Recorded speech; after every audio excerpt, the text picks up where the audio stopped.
She chased him for 7 years. He despised her for it.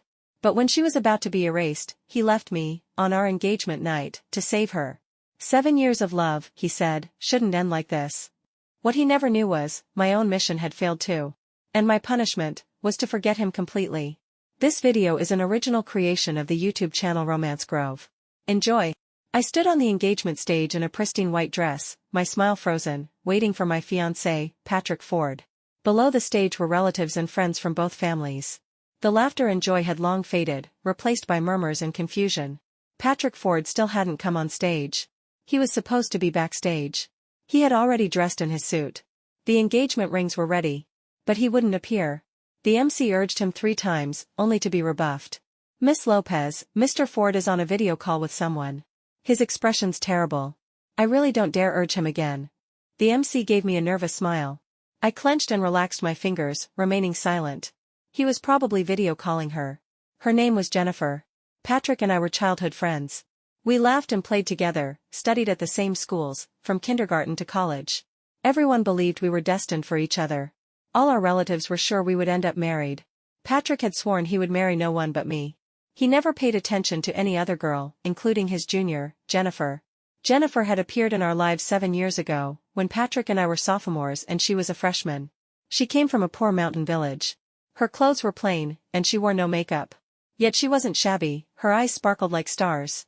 She stared at Patrick with those bright eyes ever since he once defended her when a supermarket owner accused her of theft.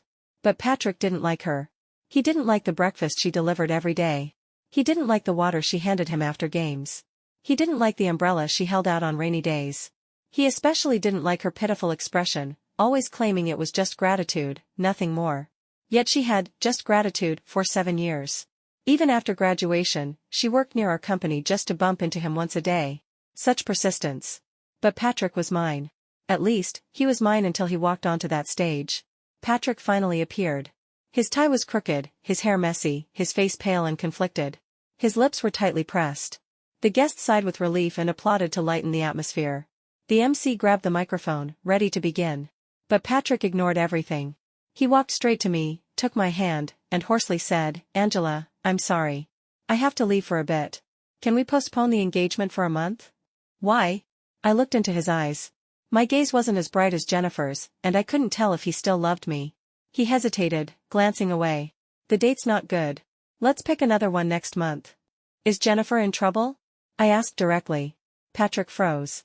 His expression changed. He forced a strained smile. "Jennifer. She's hospitalized. Late-stage cancer. The doctors say she only has about a month left."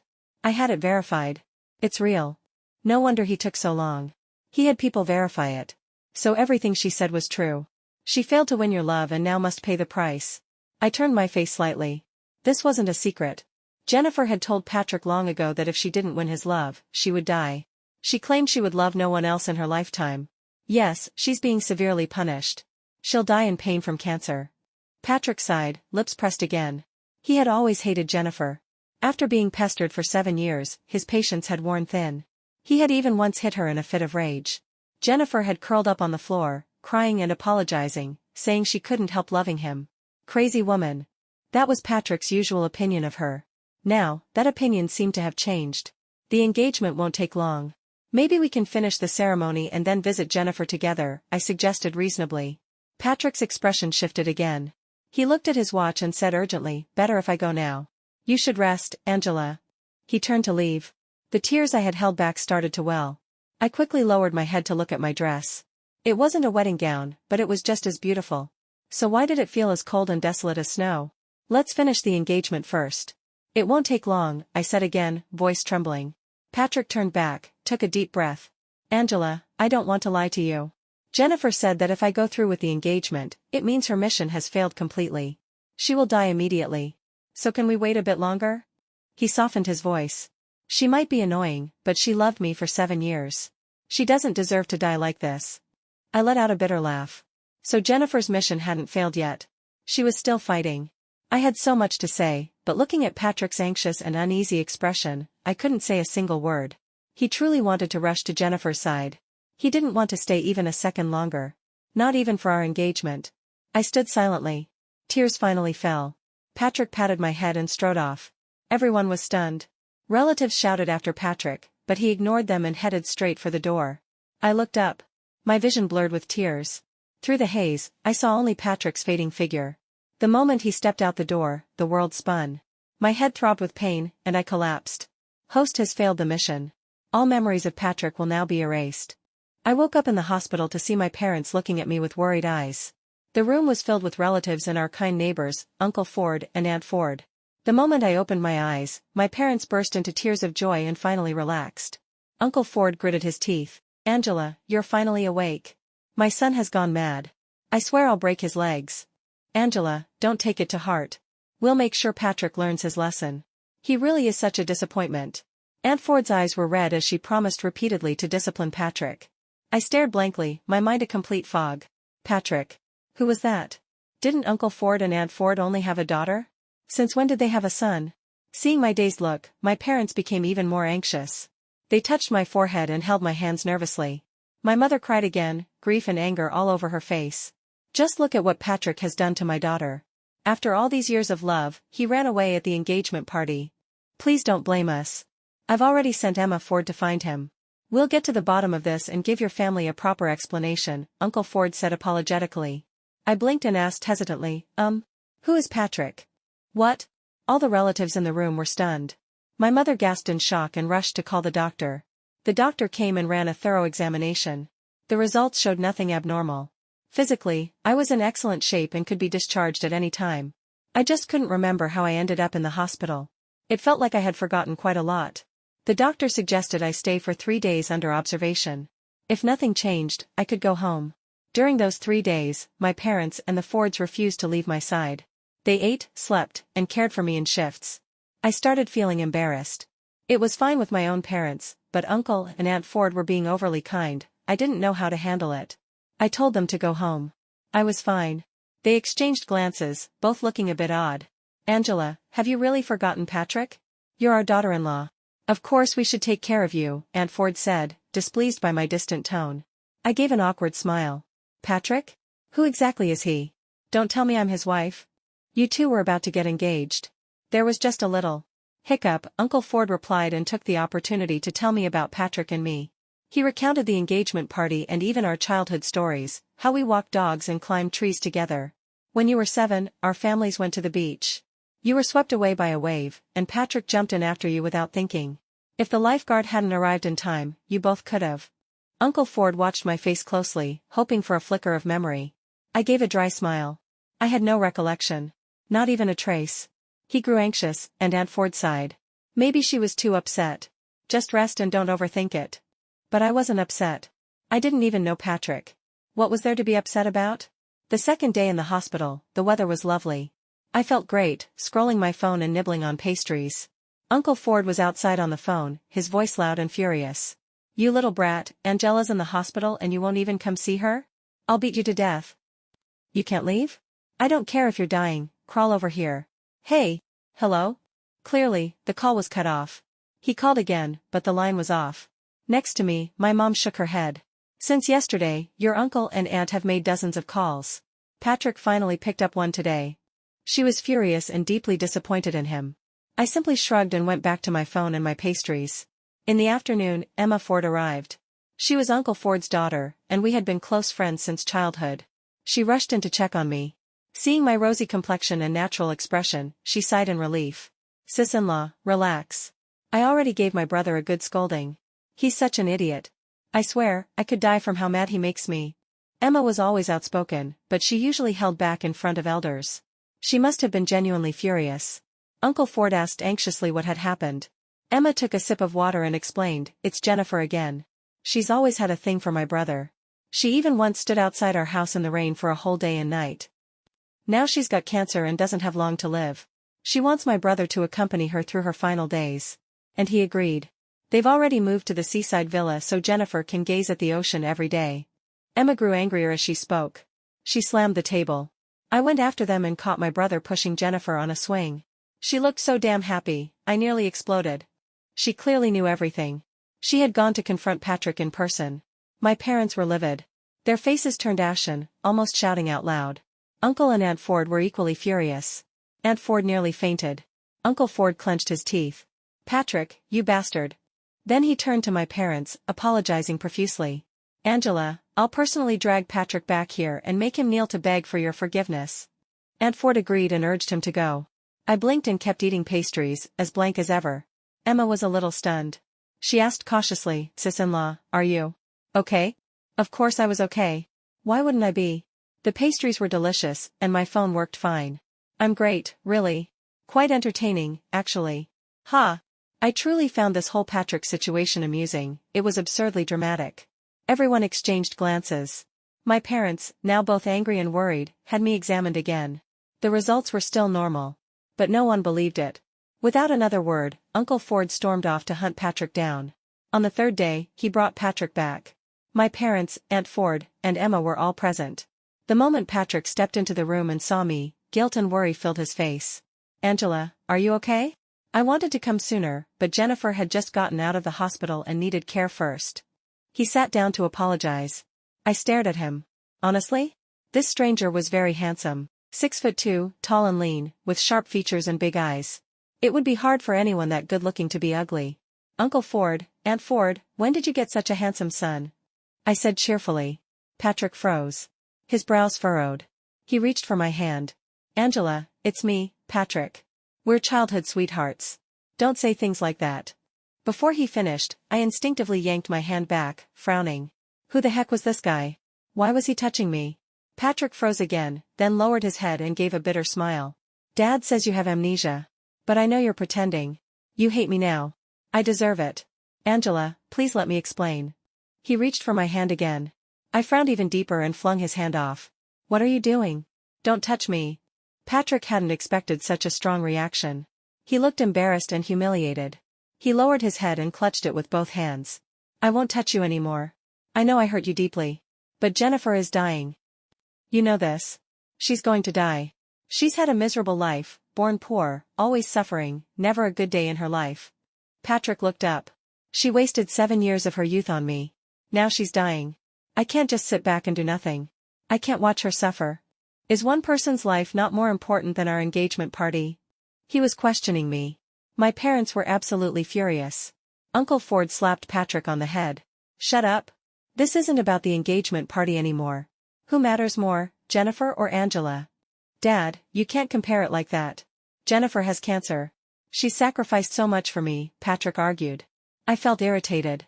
I didn't care about the engagement party, or who was more important. I was just disgusted that this stranger had touched my hand twice. Stop causing a scene. I don't want to see you. Please leave, I sighed and dismissed him. My parents also demanded Patrick leave immediately. Patrick pressed his lips together and slowly stood up. Angela, I still hope you can be reasonable. Jennifer has suffered so much. The happier we are, the more pain she's endured. You can pretend to have amnesia, you can hate me, I accept it all. But please, show Jennifer a little compassion and understanding. I was speechless. What on earth was he talking about? Sorry, but I truly don't know you. As for Jennifer, I think she was a junior back in college. Yeah, she's had a hard life. Take good care of her. Love her well. I wish you both happiness. I sincerely wish them a long and happy life together. Patrick sighed again. When you're done being angry, I'll come back for you. He turned and left, ignoring Emma's scolding and Uncle and Aunt Ford's attempts to stop him. That night, a violent storm rolled in. I woke up in the middle of the night, utterly terrified. I had always feared thunderstorms, and I hadn't grown much braver with age. My parents and the Fords weren't in the room. They were probably resting in the adjoining room. I didn't wake anyone up. I curled up under the blanket, trembling. But my mom came in. She rushed to my side and held my hand. Angela, don't be scared. Mom's here.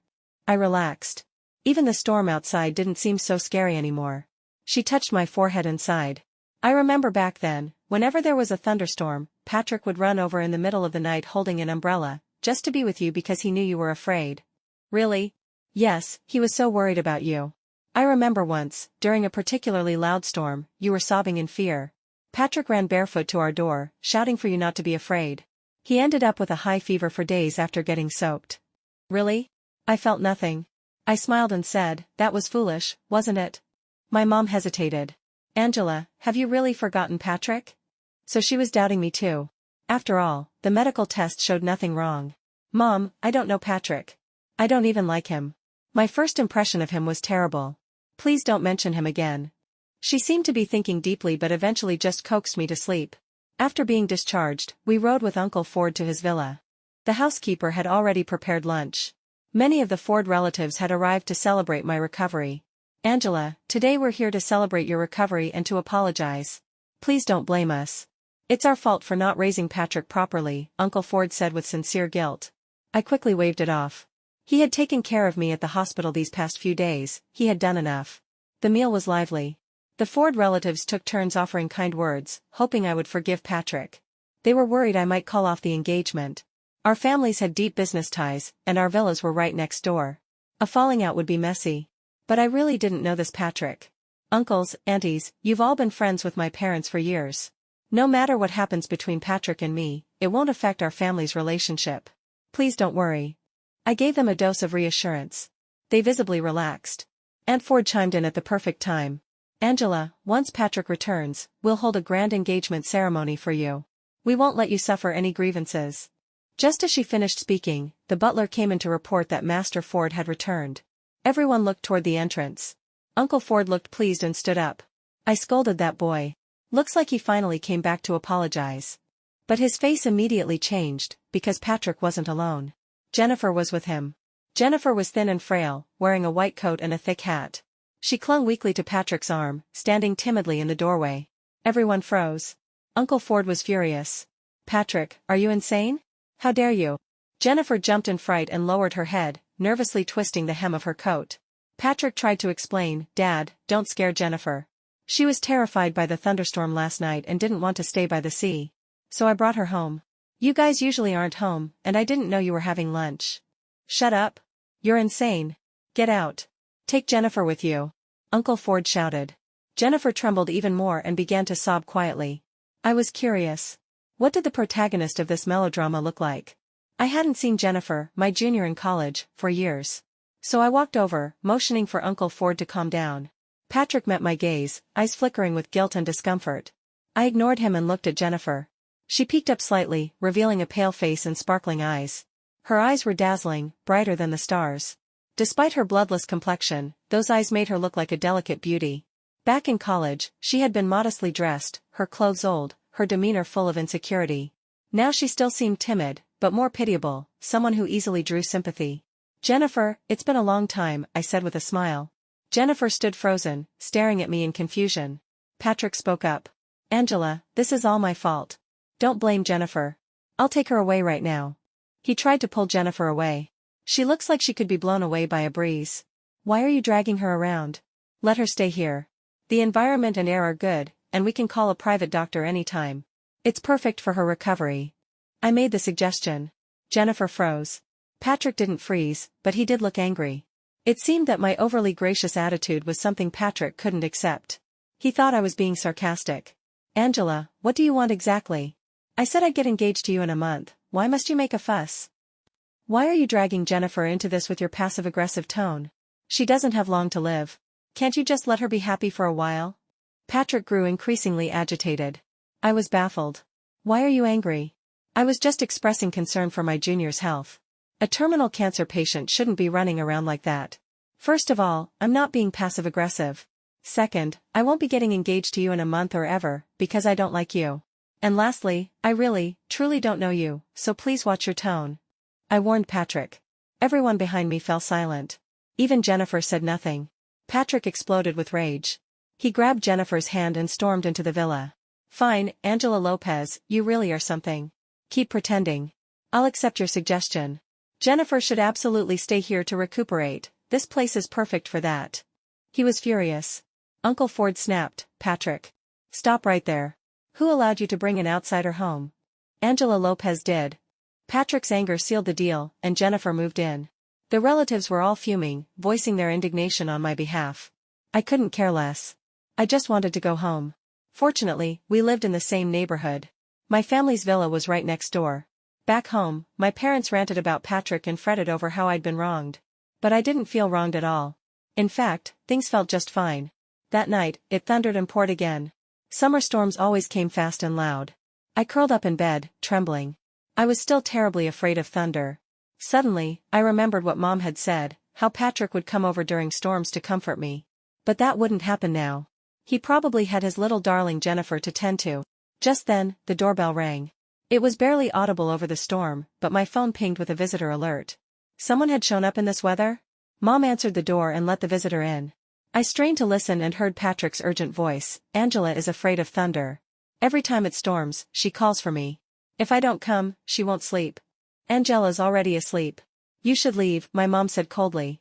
She clearly held a deep grudge against him. Auntie, this is all my fault. I even lost my temper with her today. I really do love her, it's just, sigh.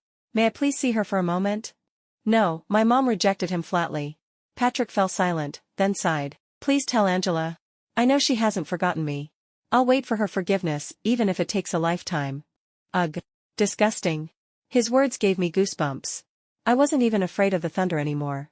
I turned on the light and reached for a glass of water. Glancing out the window, I could see the third floor of the Ford family villa. The lights were on. A figure stood silently at the window, watching in my direction.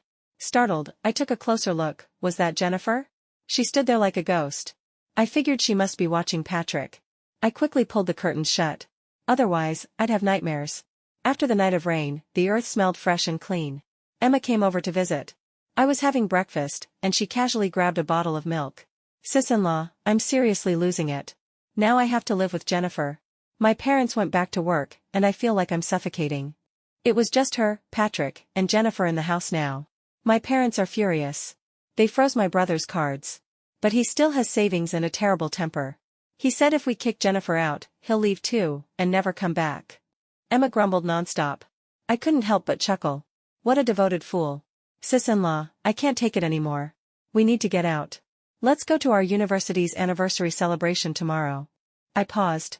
The university's anniversary? Right.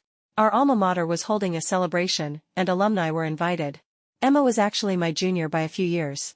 Why the sudden interest in the celebration? I asked. She shrugged. The school called my brother this morning to invite him. He's even giving a speech. One of a university's legendary twin stars, after all. Why didn't they invite me? I'm successful too, earning a whole $3,000 a month. Emma was being sarcastic.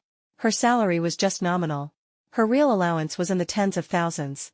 I laughed, but something nagged at my memory. Twin stars? I thought there was only one. That star was Edward Wilson. Edward Wilson had been the brightest star in a university's history. Throughout my college years, Edward's brilliance was everywhere. He took 29 elective courses, ranked first in 21. He won first prize in the National University Physics Competition. He secured a university's first special award in the International Mathematical Modeling Contest. And more. He was so extraordinary that I remembered him vividly. I'd heard he later went abroad, courted by top universities. Probably settled overseas by now. Sis-in-law, what are you thinking? Are you coming to the celebration? It'll be fun to see old friends. I wasn't keen on going, Patrick would be there, and I didn't want to see him. But then again, why should I avoid him? He was nothing to me. Just a stranger. Let's go. We left, all excited. On the day of the celebration, we stuffed ourselves on campus food. Then we jogged to the university auditorium. That was where the main event was held, spacious, well-lit, with seating and a stage. After the speeches, there'd even be a ball. Outside the auditorium, we saw two posters. One featured Patrick, the other Edward. Patrick needed no explanation. He was accomplished, had a strong background, donated to the school every year. His invitation was well-deserved. Edward, though, was a mystery. No one had heard from him in years. I only learned from the poster that he was now a professor at Stanford University, and the youngest professor in Stanford's history. Incredible. Stanford is a top university. Edward truly deserves the title of one of the twin stars. Ever since he graduated, no one from our school has achieved anything like that, Emma said with admiration. She whipped out her phone and began snapping pictures. And he's still so handsome. Just look at that tailored suit, and those cold, ascetic lips. I gave her a look of disdain. Emma was hopelessly love-struck. Shaking my head, I tugged her into the auditorium. It was packed with alumni, many of whom we recognized. After some polite greetings, the celebration began. The principal and other school leaders gave their speeches, followed by Patrick's turn on stage. He looked excessively dashing today, like a celestial being descended to earth. The moment he stepped on stage, the hall erupted in cheers, a testament to his immense popularity. My brother's impressive, no doubt, Emma muttered. But he's such a fool. I remained silent. Once Patrick finished, Edward took the stage. Though not as popular, it wasn't due to a lack of ability. He had always been aloof and distant, a solitary figure. People admired him from afar, but he had no real social circle. I studied him carefully. His charm was nothing like Patrick's. If Patrick was a divine being walking among mortals, Edward was a sacred deer hidden in the mists. You see a deer deep in the forest, he embodied that poetic image. When Edward's speech ended, the celebration reached its peak. The auditorium transformed into a ballroom. Alumni, youthful or seasoned, mingled with laughter and drinks. Emma, always fond of food, darted around before disappearing entirely. While looking for her, I spotted Patrick walking toward me. He drew attention wherever he went, practically glowing under the lights. It was hard to deny his excellence. But I didn't want to see him. My first impression of him had sealed the deal, I simply couldn't be interested. "Angela, you came too," Patrick greeted me. I nodded. He chuckled softly. "Did you come to see me? I rarely give speeches like this. How did I do?" And just like that, my interest vanished. "Patrick, I'm just here to enjoy the event. And I've said it before, I don't know you. Please watch what you say," I said bluntly. Nearby alumni grew quiet, confused. Patrick's smile disappeared. He tightened his lips and suddenly grabbed my hand, pulling me away. "What are you doing?" I struggled, my wrist aching. He didn't answer. Wordlessly, he dragged me to a more secluded spot. "Angela, is there truly not a shred of love between us? I know I've wronged you, but must you humiliate me like this again and again?" Patrick asked, gritting his teeth in frustration. "No, there isn't. Because I don't even know you. How many times do I have to say it? I don't know you." I was furious. Who the hell did he think he was? Patrick punched the wall. His knuckles turned red. "Fine, keep pretending," he snapped, then turned and walked off toward a nearby girl. Smiling flamboyantly, he invited her to dance. The girl, clearly delighted, took his hand and followed him to the dance floor. Patrick shot me a cold glare, as if to provoke me. I rolled my eyes. "What is this, kindergarten?" "Angela, it's been a long time. Care to dance?" a soft voice asked. I turned, and there was Edward, smiling warmly at me. His voice was gentle and mild, a stark contrast to his cool appearance. That unexpected contrast caught me off guard. I pointed to myself. "You mean me?" "Yes, Angela," Edward replied, still smiling. I raised an eyebrow. "You know me? I was pretty much invisible at a university." "Not quite. You were a top student in the language and literature department. During the debate competition, you completely crushed me," Edward said with a chuckle. I paused to recall. Oh, that did happen. Back then, out of boredom, I had signed up for the debate contest, just hoping to learn from the elite. Unexpectedly, I did exceptionally well, and took first place. Edward had been one of my opponents. But I hadn't really noticed him. To be honest, I didn't pay attention to any guy at the time. I remember the debate topic, which is more important, love or life? Our side chose love, yours chose life, Edward reminisced. We were doomed to lose that one. Love can never outweigh life. True. I won by luck, I said modestly. Edward laughed. No, you won on merit. Back then, you were unstoppable, like a tree growing on the edge of a cliff, bursting with vitality. What a strange metaphor. Still, a compliment is a compliment. I accepted it with a smile. So I accepted his invitation. Might as well dance, otherwise, how dull. Edward took my hand and led me to the dance floor. To my surprise, he danced quite well. Not at all like a cold, untouchable genius, more like a social butterfly. You dance often? I teased. Yes. There are lots of parties abroad. After a while, you just learn, Edward replied, gazing down at me. His eyes burned with intensity, quite out of character. Yet, his gaze didn't make me uncomfortable. It held admiration and genuine appreciation. Feeling a little flustered, I quickly changed the topic. You haven't returned to China in years. What brought you back this time? I'm about to receive my green card. This may be my last trip back, he answered. I nodded and moved softly to the rhythm. The music was gentle and melodic.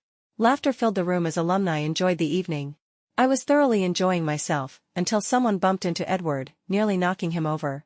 I frowned. It was Patrick and his dance partner. Patrick's face was stormy, radiating hostility. Clearly, he had bumped into Edward on purpose. Edward steadied himself and saw Patrick. He said nothing, just led me quietly to the side. Stop right there. Patrick suddenly barked. Abandoning his dance partner, he stormed over and grabbed my other hand. Edward's expression darkened. Patrick, what are you doing?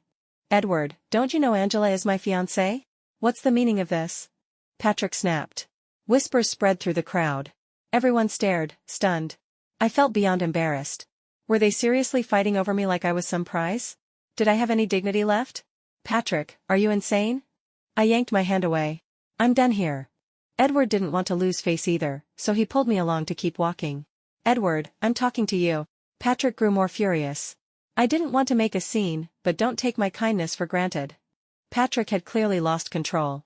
With his status and usual composure, it was rare for him to say such things. Edward stopped. His gaze was sharp as a blade, his grip on my hand tightened, and his voice carried immense pressure. Patrick, do you want to be thrown out? That line was undoubtedly the biggest provocation. Patrick exploded with rage and punched Edward straight in the face. Amid the gasps of the crowd, Edward's nose began to bleed. But he wasn't weak, he struck back immediately. Just like that, the famous twin stars of a university got into a full-blown fistfight. I was stunned. What kind of grudge was this? Patrick going crazy was understandable, but Edward? With his background, how could he be even more explosive than Patrick? I couldn't comprehend it, nor did I have time to. I hurried to pull them apart. Other alumni stepped in to help. Both men ended up bleeding, Edward with a bloody nose, Patrick with blood oozing from his mouth. Angela, come with me. Patrick shoved through the crowd, leaving me no room to refuse. Edward said nothing. He simply looked at me. I felt like he wanted me to leave with him. Without much thought, I helped Edward up and walked away. We need to get to the hospital. Angela, you. Patrick stood frozen, stunned beyond belief. I looked back at him. His face was filled with disbelief and a fear that was hard to describe. It seemed he was finally afraid of losing me. I took Edward to the school clinic. His wound was treated quickly, and he was fine. Are you out of your mind? A Stanford professor getting into a fight at a party, aren't you ashamed? I still couldn't wrap my head around Edward's logic. Are all men this ridiculous? How is this any different from drunken brawls? Edward laughed, foolishly, almost. Tell me, debater Angela, what's more important, life or love? He asked seriously. It felt like years ago, when he stood cold and composed on the debate stage, questioning me rigorously. I froze, then smacked his head. Have you gone dumb? I think love matters more. Without love, life is just an empty shell, alive or dead makes no difference, Edward replied solemnly. I was speechless. I made a little bear gesture. Fine, fine. Love wins. You win this round. He laughed again. He seemed especially happy tonight, his smile especially bright. But night had fallen, and I had to go find Emma, that little foodie. I told Edward goodbye. If fate allowed, we'd meet again. After all, he was going back abroad, and seeing each other again would take a miracle. Edward hesitated, something stirring in his chest that he held back. I'm leaving then, okay? I waved. Edward opened his mouth. As I reached the door, he finally spoke. Angela, will you still marry Patrick? I paused. I could sense he knew about what had happened between Patrick and me. Even if I had no memory of it. Did you approach me on purpose? Who sent you? I turned to him. Jennifer told me you and Patrick were no longer together. That's why I came back, Edward admitted. Jennifer? I instantly understood everything. Edward had been used by Jennifer. She was too calculating. She first used her illness to win Patrick's sympathy, which led to him canceling the engagement. But Patrick still loved me and wouldn't give up, so Jennifer lured Edward back to be the third wheel. As long as Edward took me away, Patrick would be left with no choice. Jennifer would be the only option left for him. You were used, I shook my head. Edward chuckled softly. That's not the point. Haven't you realized, I'm confessing to you. I've noticed. Looks like debater Angela not only defeated you but also stole your heart. I gave a light snort. Edward sat on the hospital bed, tilting his head up to look at me. You haven't changed. You're still that tree on the cliff, swaying proudly, growing freely under the sun and spring breeze. Thanks for the compliment. Then, can I be the little grass growing beside you? Edward asked. Grow a bit more first. The rock's too hard, not easy to grow on. I waved my hand. I'm off. I caught Emma on campus. She was looking for me too, in a bit of a panic. Sis-in-law, my brother got into a fight with Edward? Damn, how embarrassing. Emma rolled her eyes. Let them fight. I took her home with me. It was already late when we got back. Our parents weren't home. Emma planned to stay the night. She didn't want to go back and live with Jennifer. My parents gave Patrick an ultimatum. If he doesn't kick Jennifer out tomorrow, they'll do it themselves, and violently. Sweet. Emma chattered as she entered the house. Uncle and Aunt Ford were truly civilized people, still willing to give Patrick one last warning. I think your brother's been spoiled. Your parents indulged him too much, I said. Totally. But you're not blameless either, sis-in-law. If you hadn't let Jennifer move in, my parents wouldn't have tolerated her this long. Emma gave me a side eye. She had a point. I was the one who let Jennifer move into Patrick's house. So that's that. Back home, we cooked some noodles. Just as we finished eating, the doorbell rang. Emma ran to open it. The moment she saw who it was, she shouted, "Jennifer? What are you doing here?" I raised an eyebrow and walked over. Sure enough, it was Jennifer. She wore a white coat and a thick hat. Her pale face looked drained of all color. "I'm here to see Angela," she said. "She's not seeing anyone. Leave." Emma tried to shoo her away. "Patrick just called me. He told me to get ready, he's going to marry me," Jennifer said calmly. Emma's eyes widened. "What? Say that again." "Patrick's going to marry me," Jennifer repeated, unshaken. Emma was furious. She raised her hand, ready to slap her. I stopped her. "Emma, go upstairs. I want to talk to Jennifer." "Sis-in-law, she's bad news." Emma protested. I shot her a look. Reluctantly, she went upstairs. Now it was just Jennifer and me downstairs. Jennifer waltzed in like she owned the place, glanced around the living room, and set her sights on the wine cabinet. Rows of expensive bottles glimmered elegantly under the lights. "I'd like a drink," she said, pointing. I picked a bottle and gestured for her to sit. She sat at the dining table, eyes shimmering as they met mine. I opened the bottle and poured her a glass. She accepted it with both hands and stared blankly at the swirling liquid. I poured a glass for myself too, took a sip, and asked, "What brings you here?" She didn't answer. Just took a slow sip, then sighed softly, "Delicious." "That's our cheapest bottle," I said truthfully. She didn't mind. After thinking for a moment, she said, "Angela, you know what? My dream was always to drink wine as elegantly as you." "That's a dream." "Of course. When I was 7, the village showed a movie. I sat on a manure bucket, all dirty, watching a blurry scene where a city woman crossed her legs and sipped wine. She looked so noble and beautiful, I never forgot that moment." A faint smile lit up her pale face. "I crossed my legs too. And then?" "Then I worked like mad. After chores, I studied. I never stopped. I broke pen after pen, wore my fingers raw. I was the first college student in our village. My parents borrowed money to send me to Beijing. Their backs bent from the weight of rice, their eyes stung from sweat, but I finally had the chance to study." Jennifer's eyes gradually turned red. She took another sip of red wine, then swirled the glass slowly, her gaze fixed on the liquid inside. "I got into a university. I was going to make something of myself. I could become a scientist, a businesswoman, a government official, at the very least, a white-collar worker. Finally, I could cross my legs and sip wine, elegant, beautiful, clean. I even wanted my parents to drink red wine. They deserved that too." I listened in silence. Jennifer was facing the same struggles many girls from impoverished mountain villages endure. "So, you want to marry Patrick and live a life of endless wine and luxury?" "No, Angela, it's not that, you don't understand me." Jennifer gave a bitter smile. "I had a bright future ahead of me. I had the opportunity and ability to end generations of poverty. I could almost touch that glass of red wine, it was right in front of me. But instead, I had to conquer Patrick.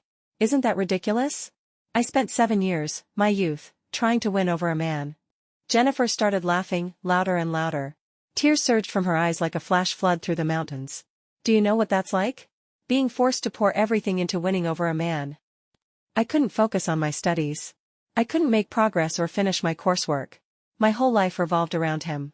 And if I resisted, it felt like I'd die. She slammed the wine glass down on the table, red droplets splashing onto her hand. She flung them off and stared straight at me. I couldn't even feed myself, yet I had to buy Patrick breakfast. I didn't even like basketball, but I had to cheer for him. I was weak and got sick easily, but I still held the umbrella for him in the rain. Whenever I didn't comply, I was threatened with death. It felt like a steel wire wrapped around my throat, tight, suffocating. Jennifer said a lot. Her tears streamed down her cheeks, only to be quickly wiped away. I stared at her, stunned. "So, you never liked Patrick at all? A woman like me never dared to dream of love. That glass of wine, that's all I ever longed for. No woman willingly throws away 7 years of her youth for a man. Love isn't even worth 7 days of my time." Her words were firm, unwavering. I had nothing to say. Jennifer sniffled and let out a long, weary sigh. "I tricked Edward into coming back. I knew he had a crush on you ever since that debate you two had. I watched the whole thing, life versus love. He didn't let me down. He infuriated Patrick, just as I hoped. Because of Edward, Patrick now wants revenge. He's marrying me to make you regret everything." Jennifer let out a mocking laugh. "I know what he's thinking. He hopes you'll try to stop him. He wants you back. That's why I came to beg you, please, don't stop him. Let me end this conquest once and for all. I finally understood. Patrick wanted to provoke me. His claim that he wanted to marry Jennifer was a hasty, emotional decision. If I showed any sign of wanting him back, he'd cancel it all. And Jennifer's 7-year conquest would end in failure. If he marries you, everything will be over? Even your cancer? I asked. Yes, everything will end. Jennifer looked exhausted. It's been 7 years. I'm almost 30. I'm so tired. When will I finally get to sip that wine? She pulled out a bank card from her pocket. I looked at her, puzzled. She pushed the card toward me, her face full of reluctance. I've saved 89,000 yuan through scrimping and saving. I wasted all my energy on Patrick, so this is all I've managed to save. This is your reward. The password is. I didn't want to accept her payment, but she didn't take it back. She simply finished her wine and, frail as ever, walked away. At the door, she suddenly turned back and asked, "Do you still love Patrick?" "Obviously not," I said calmly. "I've already forgotten him." "Then I have no guilt left. Patrick doesn't deserve your love. He didn't just abandon you after I got cancer. He left you many times before that." Jennifer sneered. "Many times?" "Yes. I was free prey, pretty, obedient, gentle, and considerate. Patrick didn't love me, but he enjoyed being pursued. He pretended to hate me, but he never turned me down. I'd ask him to chat or go shopping, and he'd come even when he had plans with you. He was a master at stringing people along." Jennifer brushed her hair aside. "He loved you deeply, but he also enjoyed the thrill of free prey." So, during those 7 years, Patrick had actually enjoyed being chased by Jennifer. He never really rejected her. So when she got cancer, he abruptly changed his attitude. It wasn't that he hated Jennifer, Jennifer hated him. Because she had been forced to pursue him. I scoffed. What a joke. After seeing Jennifer off, Emma ran down and asked, "That annoying woman's gone? What did she want?" "Nothing much." I picked up the bank card from the table. Emma looked suspicious. "Why'd Jennifer come? Is my brother really marrying her?" "Yes." Patrick had lost his mind. He was trying to provoke me. The very next day, he organized a family gathering for both our families, at my house. My parents thought Patrick had finally come to apologize. Uncle Ford and Aunt Ford were delighted, sipping tea and smiling. "It's wonderful that you two made up. As for Jennifer, we've done enough for her. Not kicking her out into the street is mercy." "Exactly. Patrick and Angela have settled their engagement. As for Jennifer's illness, we'll cover the expenses," said our kind relatives. Patrick said nothing. He just stared at me. I ignored him. He let out a cold snort and spoke. "Angela, did you enjoy dancing with Edward?" The room fell into a stunned silence. All the relatives froze. "Patrick, what did you say?" Uncle Ford barked. "What did I say? Angela really has her charms, doesn't she? She even managed to hook up with the most eligible guy from a university." His words dripped with sarcasm. "Her own fiancé gets hurt and she doesn't lift a finger. But when it's someone else, oh, suddenly it's an emergency trip to the hospital. Probably even cried from the heartbreak." "What the hell are you barking about? I told you, I don't know you. I don't feel a damn thing for you. Why can't I dance with someone else?" I shot back. Patrick exploded with fury. He slammed his palm on the table, his eyes bloodshot. "So you're still pretending to have amnesia, huh?" "I'm not pretending. I really don't know who you are. But I've always remembered Edward, and I've always admired him. He confessed to me, and I said yes." I dropped the bomb. The entire room was shaken. Every relative was dumbfounded. Patrick laughed in rage, pointing a trembling finger at me. "Of course. Fine. Perfect. Just so you know, I'm marrying Jennifer too. Let's just leave it at that. Goodbye." With that, he stormed out without looking back. I stared at his retreating figure. I knew he wanted me to stop him. So I called out, "Wait." Patrick immediately halted but refused to turn around. He sneered, "What now?" "Edward and I are getting engaged the day after tomorrow. Don't forget to bring a gift." He froze, fists clenched so tight his knuckles turned white. Then he stomped away. Just like that, Patrick left. This video is an original work of the YouTube channel Romance Grove and is published exclusively on this channel. Please don't re-upload or share it on other channels. Everyone was dazed and bewildered, unable to comprehend what had just happened. I didn't bother explaining. I left for a university alone. At the campus field, I spotted Edward wandering aimlessly. That was just like him, he loved strolling around the track whenever he had free time. It got to the point where girls used to hang around just to stage a coincidental encounter. I walked straight toward him. When I reached his back, he still hadn't noticed me. I was about to tap his shoulder when he suddenly received a video call. Once connected, it was clear the callers were his parents. "Edward, when are you coming back to the States? You need to get your green card," his dad said urgently. His mom chimed in, "Come back soon. I found a lovely girl for you, she's mixed race and stunning." Edward smiled. "No rush. I'm just enjoying the chance to visit my alma mater." "No rush, no rush, you're not getting any younger. Get back here. I want to introduce you to that girl," his mom insisted. His dad's tone grew serious. "Son, you're almost 30, right? And you've never had a girlfriend. You're not. You know. I'm warning you, even if we live in America, that kind of lifestyle is not acceptable." I nearly burst out laughing. So Edward also gets nagged about marriage. "Mom, Dad, stop overthinking. I'll be back soon," Edward said helplessly.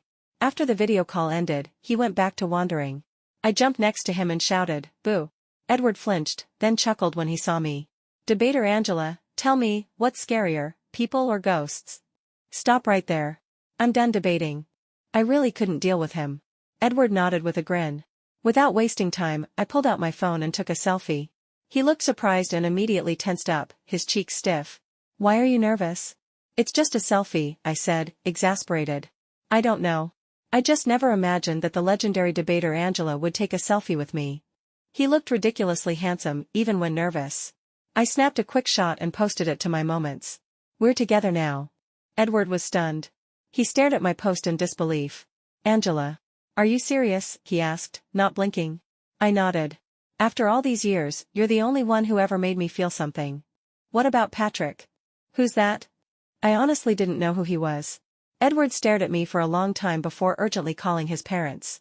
"Mom, Dad, forget the green card, I'm staying in China. I want to live here." "Didn't you always say you wanted to come back too?" "Once I'm settled, I'll bring you over." Oh boy, the man's officially love-struck. So this is one of the twin stars of a university? The untouchable genius? Turns out he's just like the rest of us. I went home, completely satisfied. Patrick was standing at my door, dark and brooding like an owl at midnight.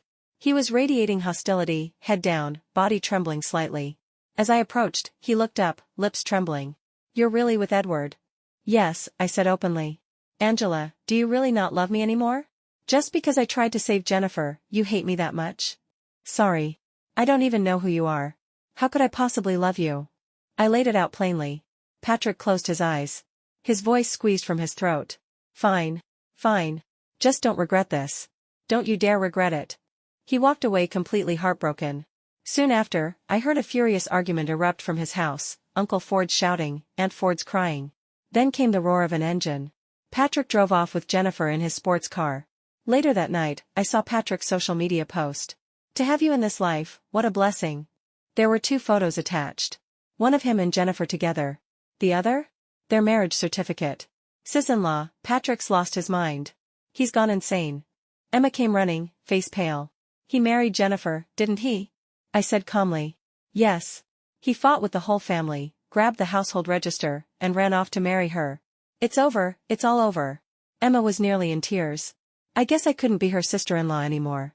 And I could already see the storm brewing. Our families were going to explode. When that time came, I'd have a major headache on my hands. "Emma, I'm going traveling.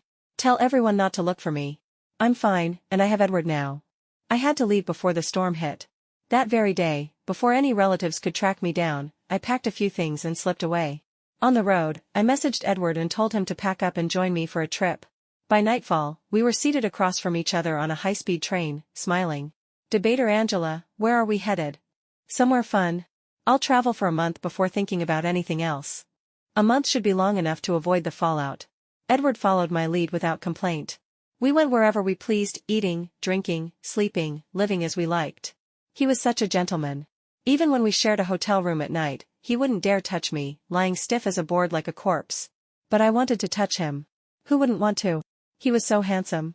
So, on the last night of our trip, I lay in the dark and stretched my foot over to his leg. He froze instantly, his breathing changed. I cleared my throat. "Debater Edward, do my feet feel cold?" "Cold. Then why aren't you warming them up?" "Understood." That warmth didn't stop at my feet. Our trip ended, and we returned to Beijing. Edward's parents couldn't wait to return to China. He ran to greet them, thrilled, and even invited me to a family dinner the next day to formally introduce me. Of course, I agreed. Afterward, I called Emma and asked what had happened in the past month. Sis-in-law, you're finally back? Ugh, my brother's completely ruined. Wandering aimlessly every day, drinking and gambling. Emma sighed heavily. Seriously? It's only been a month. Jennifer divorced him, the day after they got married. It was clearly just for show. We're all baffled. Emma sounded bewildered. We thought she was after money, dreaming of being a rich wife, but she voluntarily divorced the next day. Didn't ask for a cent, my brother. He was still hung up on you. Even after the wedding, he was full of regret and agreed to the divorce right away. Then Jennifer told him something, and he just broke. Mentally collapsed. Emma sounded deeply disappointed. Suddenly, there was noise on her end. Then the phone was snatched away. Patrick's sobbing voice rang out. Angela, is that you? I was wrong. Come back, please. How could you forget me? Were you trying to conquer me too? I abandoned you, so now you've forgotten me. What was he even saying? Jennifer told me. She guessed you failed your mission to conquer me. I'm a bastard. Come back, please. Patrick sobbed like his heart was being torn apart. But I remained unmoved. Because I truly didn't know who he was. I've already married Edward. Goodbye. I turned off my phone, for good. I was in a great mood. I didn't feel like going home, so I strolled through the streets. As I passed Wanda Plaza, I spotted a familiar figure.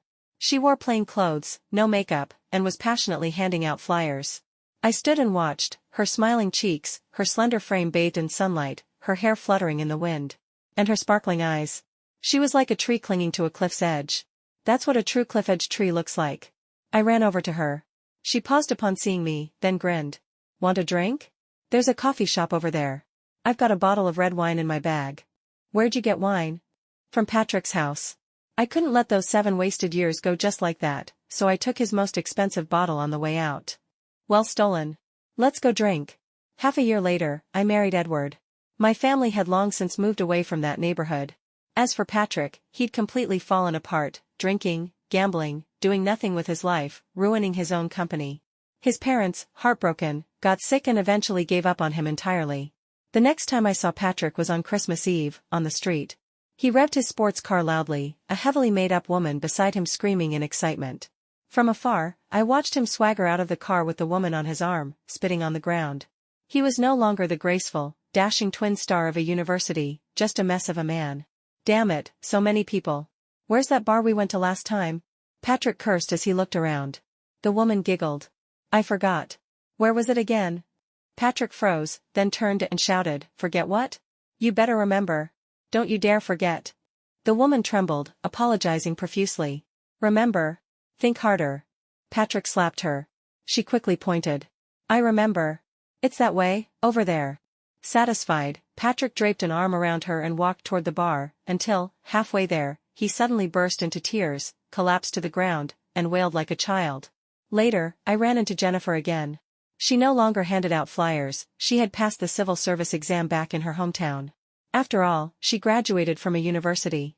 Those 7 lost years were just a rough patch. She was always destined to bounce back. She planned to leave Beijing after her appointment. Before leaving, she came to see me, carrying another bottle of red wine. I smiled. A drink? Conqueror Angela, this one's on me. No need to be so polite, it's not our first time. We drank happily. Well, mostly Jennifer talked, and I listened. She had worked hard, studied like crazy, and finally passed the exam. She could finally sip red wine with her legs crossed like a queen. 7 years late, but that red wine was well earned. Cheers to that. Looking at her radiant smile under the setting sun, I suddenly understood, some journeys may be delayed, but they always find their way. And me? I had long since stepped out of the shadows, into my own light.